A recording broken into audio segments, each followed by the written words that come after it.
I'd like to start by introducing our speaker today. Someone new to you. His many skills and hearts and soul and mind that you've shared with us through your preaching and teaching, and a special place in his heart for St. Brigid, which we will hear about in just a moment. I'd like to open with a prayer, which is a prayer to St. Brigid. Brigid, you were a woman of peace. You brought harmony where there was conflict. Inspire us to act justly and to reverence all God has made. Brigid, you were a voice for the wounded and the weary. Strengthen what is weak within us. Calm us into a quietness that heals and listens. May we grow each day into greater wholeness in mind, body, and spirit. Amen. Amen. Thank you, Lynn. And thank you again to Lynn and Kathy and to the women's group and to those who helped bring this idea of a focus on the divine feminine, feminine divine through the season of Lent and through the month of March, Women's History Month. The as was referenced in the introduction, Brigid is someone that I have a very strong affection for in my life. And it's a relatively recent affection because I didn't know much about Brigid other than the very few cultural things that one might know about Ireland and one of the patron saints. But in preparation to go to the Isle of Iona this summer, I did some reading about one, how to lead a pilgrimage of adults, because I'd only up until that point led pilgrimages with youth. But two, getting to know Celtic spirituality. And one of the texts that will form the backbone of what I talk about today, and that I'll refer to several times, and that really guided my preparation to go to Iona was a book by John Philip Newell, which we'll talk about in a moment. And he features Brigid of Kildare in his book. And in his interpretation of her, I fell in love with a saint that I needed to know, and that will probably continue to inform my Christianity and my priesthood for seasons to come. Uh, from that book, I've titled today Discovering the Sacred Feminine in Celtic Tradition. This is a picture of Brigid of Kildare on the side of a building in the community of Kildare, the city that has emerged around her original monastic community there. And unlike many of the depictions of Brigid of Kildare, the saint, it shows her with head uncovered and holding a sort of presence like her pre-Christian image, which would be Brigid, goddess of the earth. And so I picked this from an article written about her disruptive and nonconformist theology that she teaches in Celtic presence. Another prayer for Brigid. Brigid of the mantle, encompass us, Lady of the lambs, protect us. Keeper of the hearth, kindle us. Beneath your mantle, gather us and restore us to memory. Mother of our mothers, foremothers strong, guide our hands in yours. Remind us how to kindle the hearth, to keep it bright, to preserve the flame. Your hands upon ours, our hands within yours, to kindle the light both day and night. The mantle of Brigid about us, the memory of Brigid within us, the protection of Brigid keeping us from harm, from ignorance, from heartlessness. This day and night, from dawn till dark, from dark till dawn. This, I don't know if it comes directly from the Carmina Gadelica, but it has echoes and resonances with the cadences of Celtic spiritual life and poetry that are encompassed in the Carmina Gadelica. If you've not ever heard of the Carmina Gadelica, I'm not it ready is yet. It is a document that it was collected by a researcher going throughout the Highlands of Scotland and across the Hebridean Islands, gathering up both prayers and poems and adages and stories that were oral tradition, and translating them into English. Unfortunately, because it was a academic work, it often reads rather dry and not poetic because it's a translation. And so there are many, but one that's local that we used before we went on the trip, and a person connected to Ernie and Betty Ashcroft from St. Stephen's days is Joyce Denham's collection of A Circle of Prayer, which are blessings and prayers mostly from the Carmina Gadelica that she has translated with an eye towards Who are we talking prayerful about today? poetics. So Brigid, Saint Brigid of Kildare. you may want to Bridget? mute if you're Brigid, on, if you're, Brigid. you may want to mute if you're with us online. And welcome. We're Whoops. glad you're here. No worries. Sorry. No, no worries at all. Um, so I encourage you, if you haven't, this actually comes from the bookstore on the Isle of Skye that's named Carmina Gadelica. They had one copy left of the book. I was like, I'm gonna buy one on Skye when I'm there. So the history of Brigid.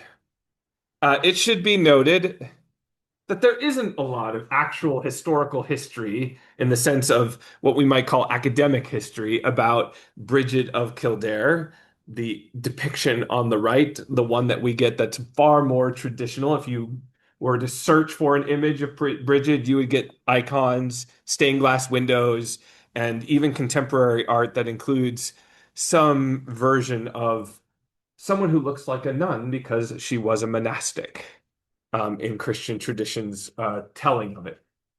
Uh, there are historians who believe that Brigid of Kildare is in many ways the Christianization of a pre-Christian saint. Feel free, you can come sit right up here if you want. Oh, yeah, come as close as you need. And who would be depicted by modern art here holding the flame. You'll notice that there are some similarities in both images. One is the use of Celtic imagery on the right, the woven cross, which is a symbol for St. Brigid's Day. If you've ever been in a community that celebrates St. Brigid, those are woven from reeds and grasses and placed over doors. The keeping of the flame is a tradition both in the goddess Brigid and in the Saint Brigid. For reasons which we'll talk a little bit further, you'll see the Celtic kind of inscription here on the goddess's side and on her earrings. Also, the light, the kind of glowing nature of the radiance of Brigid. She is one of three saints of Ireland, sort of patron or patroness saints, alongside Patrick, whom we all know in America because his feast day is coming up and we will celebrate it in ways that are very strange to most of the Irish in Ireland. And also Columba, who is one of the bringers of Christianity to the Celtic peoples. Alongside those two is Brigid. She is celebrated on February the 1st, a day that marks the beginning of spring, and which means a day called Imbolc, which means in the belly. We'll talk a little bit about that when we get to her connection to the earth.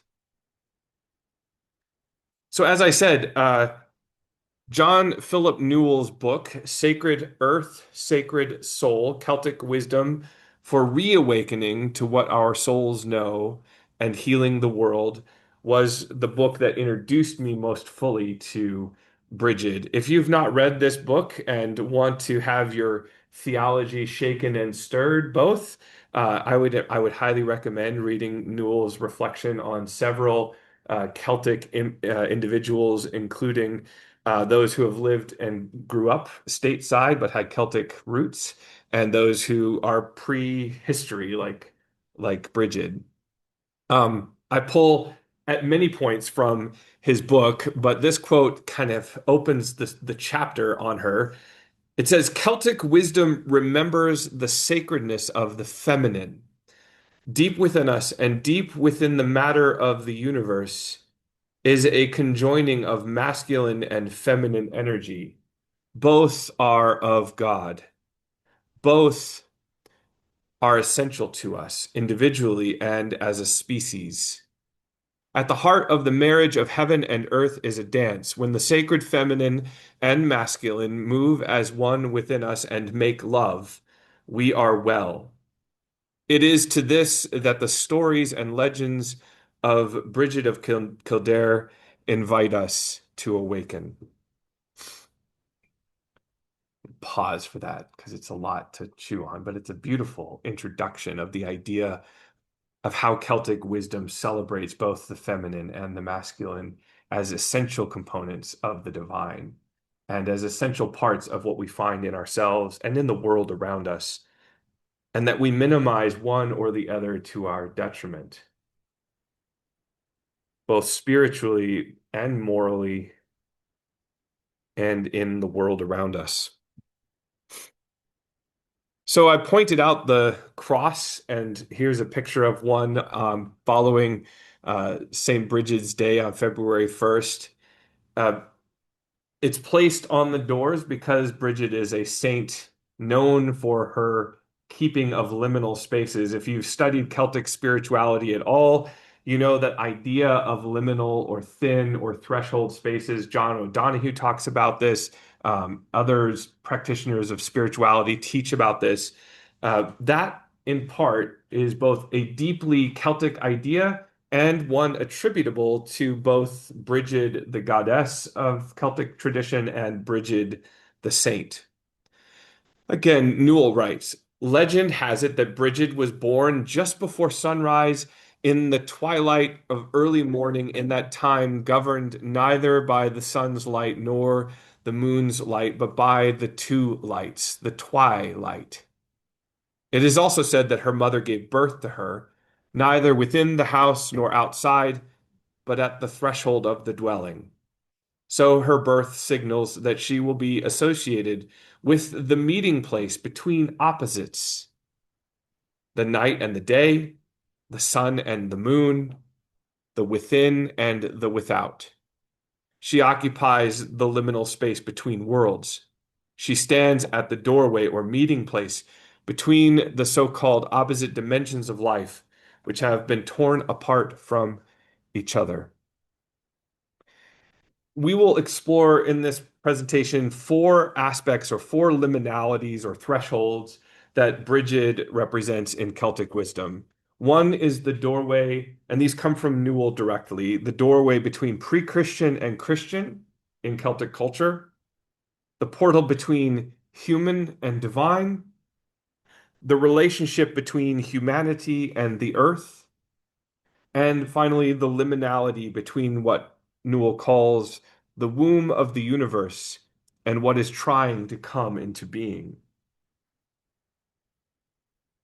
So, if you were at our presentation on Iona earlier this year, or if you traveled with us to Iona, you'll know that I was immediately drawn to this image of St. Brigid, which we'll talk a little bit about in a moment. But it formed a reflection piece on our spiritual reflections as we went through our time together. As I said, Brigid is considered a threshold between the Christian and the pre-Christian. Uh, she is in Celtic culture considered the midwife to Jesus. Never mind that she was a saint of the fourth and fifth century. She is, according to legend, the midwife who, at the birth of Christ, posed no problem in the Celtic imagination that a fifth century Irish saint would be present at the birth of Christ in the first century of Palestine.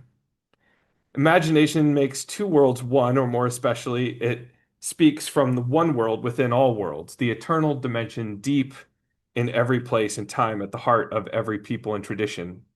The Hebridean version of the legend is that Brigid was the barmaid at the inn in Bethlehem. The inn was full. It was a time of scarcity and famine, and Brigid had been given instructions by the innkeeper not to welcome anyone else into the inn.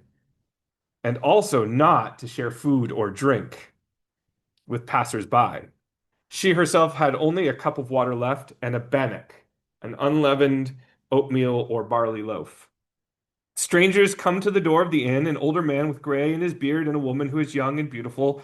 Her lips are red and her cheeks ruddy with youth, and she has long golden hair and blue eyes, because why not make a Palestinian Jew into a blonde Irish woman? Her belly is full and rounded like autumn fruit ready to drop, and Brigid is not able to welcome them into the inn because it is full, but she shares with them at the door, that her remaining cup of water and loaf are theirs. The strangers then move on, but when Brigid returns to the kitchen, she finds that her cup of water has been replenished and her loaf of bread restored. Pondering what this might mean, she looks out the window and sees a great light shining from the cow barn. Rushing out, she enters the byre to find the young woman Mary in labor, and Brigid kneels before her and midwifes at the birth of the child. She holds him high in her arms to give thanks for the birth, and then suckles him at her breast. Not only does this story of the midwifing of Jesus connect Brigid from the pre-Christian to the Christian, it is also a story of legend that Brigid's mother was a Christian, perhaps an enslaved Christian to Druids, and her father a Druid. Druids being spiritual leaders in pre-Christian Celtic society, holding authority, both religious, political, and judicial. One thread of the legend even says that she was raised among the Druids of Iona. Her connection to the outer islands of Scotland, like much of Celtic culture, is strong, though not well defined. But those isles bear her name, the Hebrides, or the Isles of Bride, another name for Brigid. The story of the painting of Saint Bride of uh, is found actually as a story that is told by John Newell of Brigid being carried by the angels from Iona to Palestine for the birth of Christ. So another story of how she interacted as midwife. This was painted by artist John Duncan. If you get up really close, you can see in the gowns of the angels depictions of the actual gospels featuring prominently the stories of John's gospel. A little sort of editorial aside, there is a lot of connection in John's gospel and Celtic spirituality. We talked a little bit about or hinted at it last week with our presentation from Marjorie, but if you read in the Gospel of John, you'll find that there is this preeminent wisdom, the Logos, the Word, and then there is the sense of the Spirit that brooded over the waters. And so, sorry, the wisdom would be that which brooded over the waters, and the Logos, and they are found both in Christ. That both he contains the Spirit of Christ, or the Holy Spirit. There's this scene where he leans in close to his disciples and breathes on them and says, "Receive the Holy Spirit." But he's also regarded by John as the Logos, the wisdom before time, that feminine spirit. He even says, "Would that I could gather you to myself like a mother hen gathers her children to her." And so in John's gospel, we see this marriage of the feminine and the masculine. And I wonder if Duncan is playing with that in this painting. This painting depicts actually the Isle of Iona. And you'll see that as Bride or Brigid is swept off to Palestine, that in the background, in silhouette over here, is the 16th century monastery of Iona. So time is irrelevant in this story. The seals and the gulls from the Isle of Iona, from the Sound of Iona, are kind of leaping and chasing as she goes. But the angels were like, "Mary doesn't have this. We need an Irish woman. Please, let's go get her and bring her to Palestine." The sacred story, says Newell, flows like a subterranean stream from one era into the next in this telling. The connection between Brigid and Druidic culture is strong. I've mentioned that in many versions of her story, her father is a Druid. She was raised in Iona, potentially by Druids. Druids are known as oak knowers. That's what the word actually means. And thus, they often arranged their communities around groves of oak.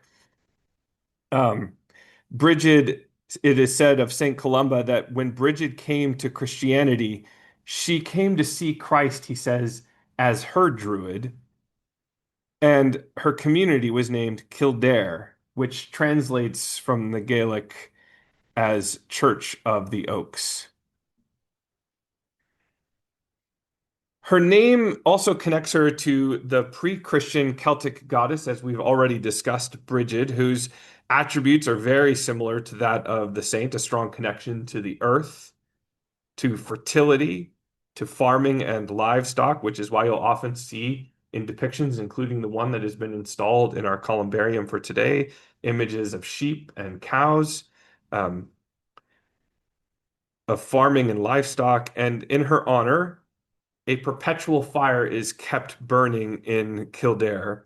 And there is a strong connection in Celtic culture between women and the hearth and the fire of the home, such that in each home, the woman would have responsibility for banking the coals each evening to see that the fire is kept perpetually burning in the home as well.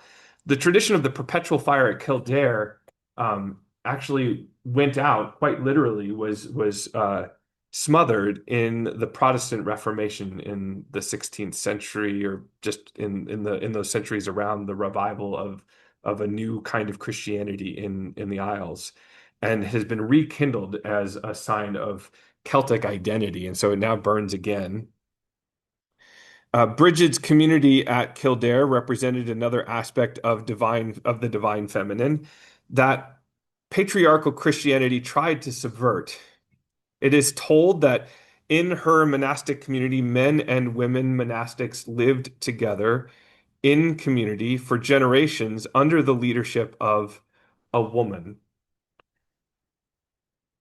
There is also a story told that there in that monastery and in the community surrounding it, women celebrated the Mass until the practice was denounced by the symbol of by a synod of bishops in Rome in 520 AD. So a sign of early Christian presbyteral leadership.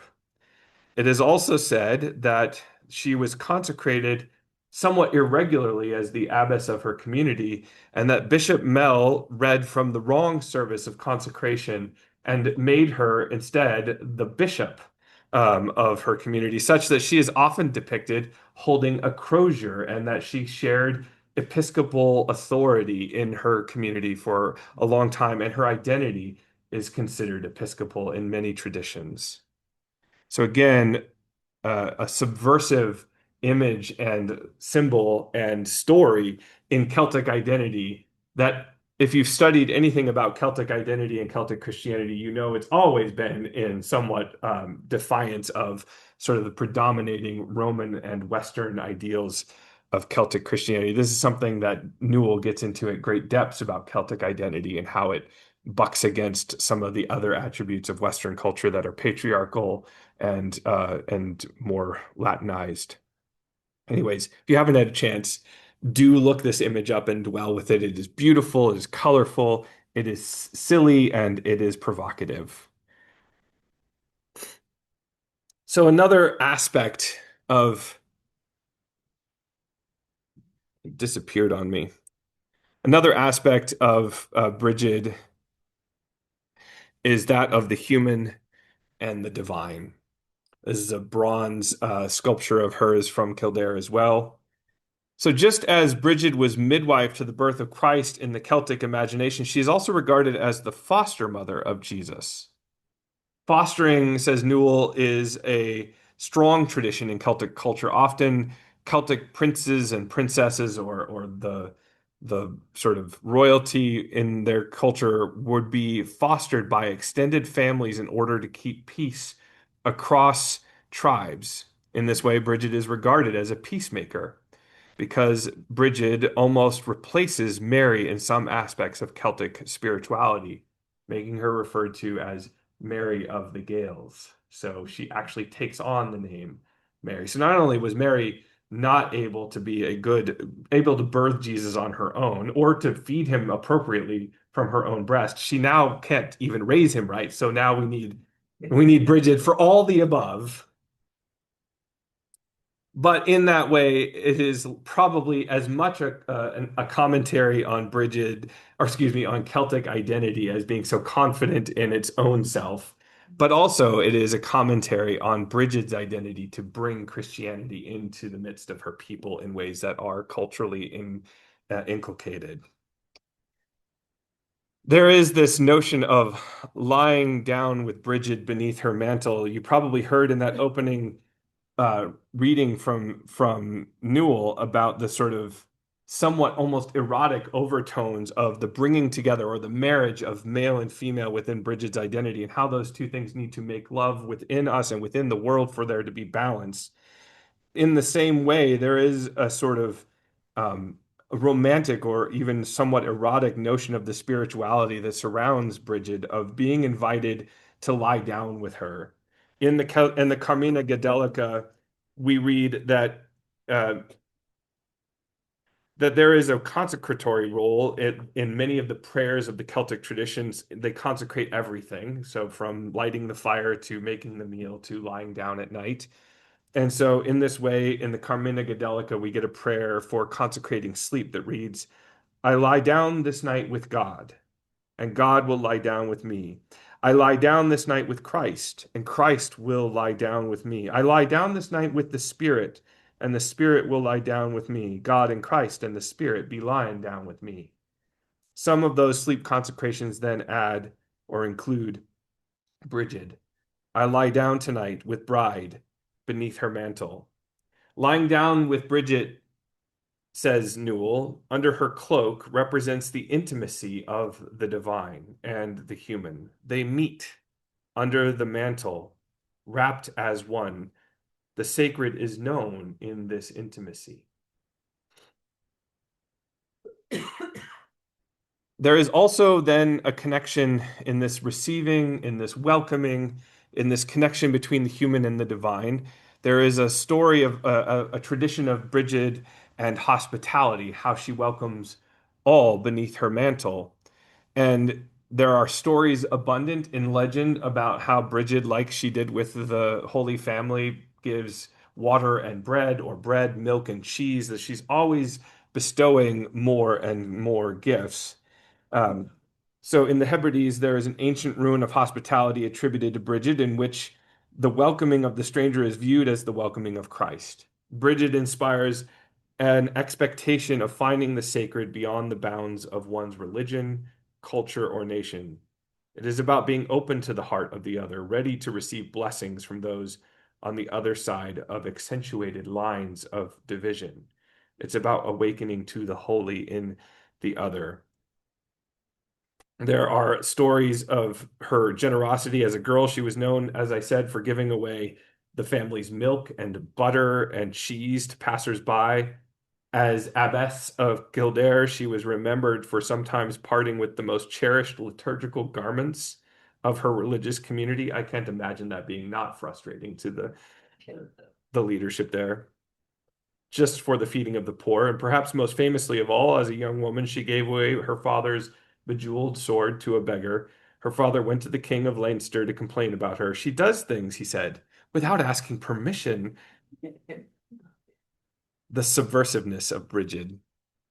So I want to pause here, and I've been moving at a clip, but there is, I think, a connection between this idea of hospitality, even sanctuary. It was because of her tradition of hospitality and of recognizing the holy and the divine in the other that Kildare was known as a sanctuary city that welcomed people regardless of their belongingness to that community and providing them with sanctuary and with hospitality and with care.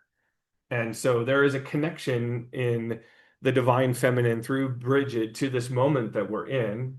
I don't know how many of you have been, and again, this is editorial aside, this isn't Newell. How many of you have been following the commentary by pundits and political leaders and news journalists about the nature of what happened and is happening in Minnesota in particular, in the ways that resistance has manifested? as being largely feminine in nature, in its origin, in its characterization, culturally speaking, that there has been instead of how we often characterize resistance as standing up to or pushing back against in physical or even courageous, sort of even militant ways, that the resistance has been about showing up, observing, caring, speaking truth, taking food to, telling stories about, bearing witness, that acts of neighborliness and care, which we have often relegated to the realm of the feminine, have actually defined the acts of resistance here, and that we've been targeted, in fact, because of our sanctuariness in the city, something that keeps in the tradition of Brigid. I have found that to be incredibly fascinating because, as Newell does talk about, there is a shadow identity in our culture at large, both in the US and across Western culture, that has operated as predominant culture, but that is fading away, and that is not true masculine identity, but that has characterized itself as masculine power. And it manifests as often violent, often dominating, and that it is in fact fading away or dying off, is what Newell argues, as it finds balance in a feminine masculine marriage. I just thought that was a interesting aside. I threw that in for free, folks. Then the third aspect that Newell talks about is that of being a liminal space, or a portal between the humanity and between Earth. Appropriate that we'd be observing Brigid today on daylight savings time. I know it's not February 1st, but it's a portal of some sort. Yes. Well, I find it interesting that the Scots celebrate the beginning of spring on February 1st. I'm like, I've been to Scotland in July, and it felt like not the beginning of spring even then. So what they regard as spring, confusing to me, to say the least. That's right, exactly. And so Brigid is celebrated on February the 1st, which is the day that is equidistant between the spring equinox and the winter solstice. So in many ways, similar to how we mark the beginning of spring now, in this midpoint of winter, or feels like midpoint. Please let it be not the midpoint. The Celtic observance of Brigid's Day is actually combined with, as often happens in pre-Christian cultures, with a pre-Christian celebration, as I mentioned earlier, of Imbolc, halfway between, as I said, the winter solstice and spring equinox. And Imbolc means in the belly. And it is a time in agrarian societies where ewes prepare to birth, where their milk comes in, and it draws meaning from all that is waiting to be birthed, both in the earth and in us. Brigid's connection to earth and the observance of her feast on a day pregnant with meaning from the earth itself, as the world waits what is to be birthed anew each spring, calls us to pay holy attention to the earth itself, seeking its wisdom to bring forth in us healing, new life, and connection. Again from Newell. St. Brigid's feast on February the 1st, the evening of January 31st, the day before St. Brigid's Day, is or was one of the greatest celebrations in the Celtic year, on a par with Christmas Eve. The rituals celebrated that evening were called threshold rites, which included literally standing at the doorway of one's house, invoking Brigid's presence and keeping a place for her that evening at the family table and beside the family hearth. Symbolically, Brigid's Eve was at the threshold between light and dark, between winter solstice and the spring equinox. It was also viewed as a threshold between heaven and earth. And Brigid and those who had gone ahead through the veil of death were thought to be especially close on that night. Similarly, it was a threshold between the masculine and the feminine, as the women of the community presided at the feast, and the men were required to beg, playfully, but nevertheless to beg to attend the celebration. As a threshold also between the rich and the poor, the best food and drink was kept for the poorest in the community, especially the most elderly women in the community. It was even a threshold between humanity and creatures, as special treats were given that night to the cattle and to the horses. Newell ends with saying, Brigid invites us to be aware of thresholds that we are in the midst of, both individually and together, at the changing of seasons, at the dawning of the day, and the approach of nightfall.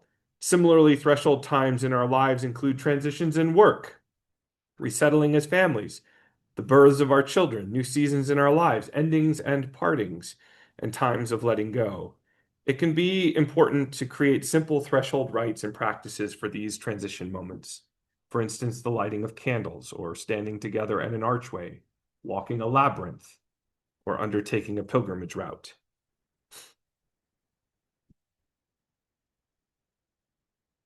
So the final, or the fourth threshold that Brigid stands at would be that of womb and birth, or more importantly, what is being birthed from the universe in the world around us. So here I share a little more from Newell about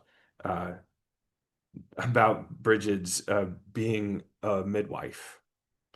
She is especially associated with cattle and the production of milk, as we talked about in bulk and what is in the belly.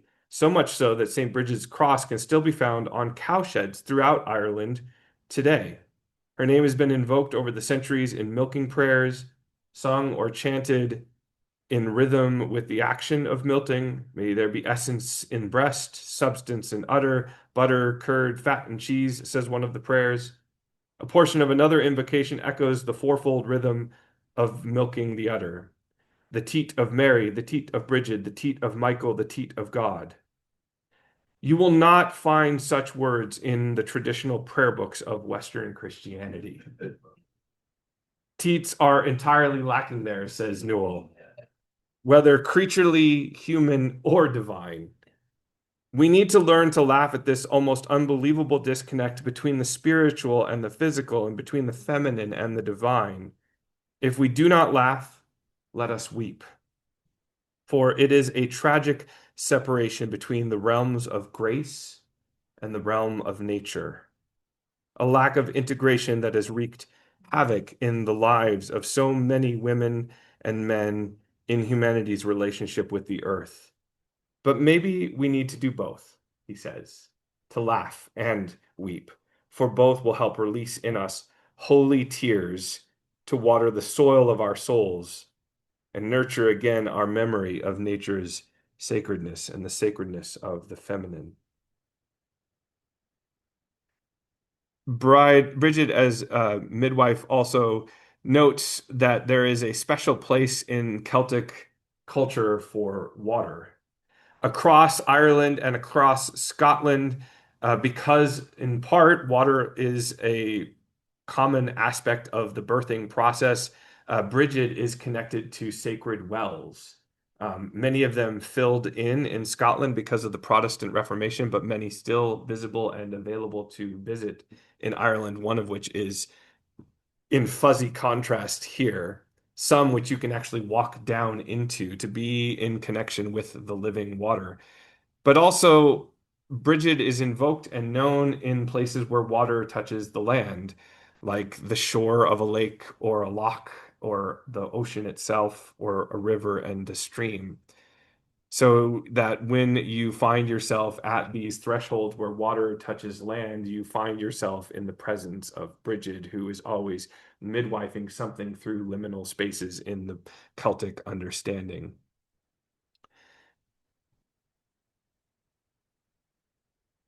Oops, sorry. In the Celtic world, at one time there were, as Newell says, there were hundreds of wells dedicated to Brigid. There are still many today. The 17th century Calvinism forbade pilgrimage to holy wells, and the sacred wells of Scotland were either destroyed or blocked up, a tragic symbol of the way in which inner wells of the soul was also being denied, both individually and collectively. Behind much of this was a fear of the strength of the feminine that Brigid represents. As her father said, she does things without asking permission. When we know that inner well of our being is sacred, we will serve at the well. We will midwife what is trying to come into consciousness and manifest among us in fresh ways, no matter who tells us not to. There are new beginnings waiting to be born from deep within us, and we can serve at these birthings.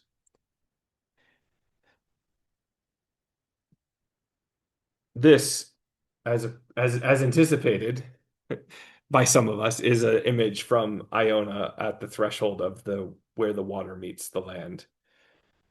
Newell says, "We live in a threshold moment. We are waking up to the earth again. We are waking to the feminine and the desire to faithfully tend the interrelationship of all things. In this moment, politically, culturally, and religiously, we are witnessing the death throes of a shadow form of masculine power that has arrayed itself over against the earth and over against the sacredness of the feminine.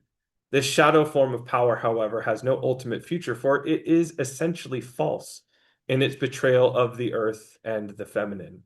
So, in fear, it is lashing out with unprecedented force. But it is not the deep spirit of this moment in time. Something else is trying to be born." I went way too long on talking at you, and I want to talk with you. So I'm going to pause and invite us into a couple of questions. The first being, as you heard the story of Brigid and Bride and Brigid, what aspects of the feminine divine did you latch onto or notice? What aspects of the feminine divine will you carry with you from Brigid today?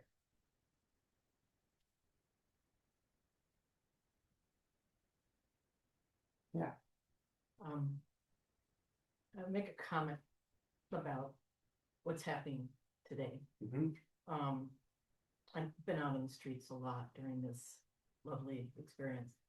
I heard a friend of mine sent me a social media video of a guy from England who was watching what was happening here.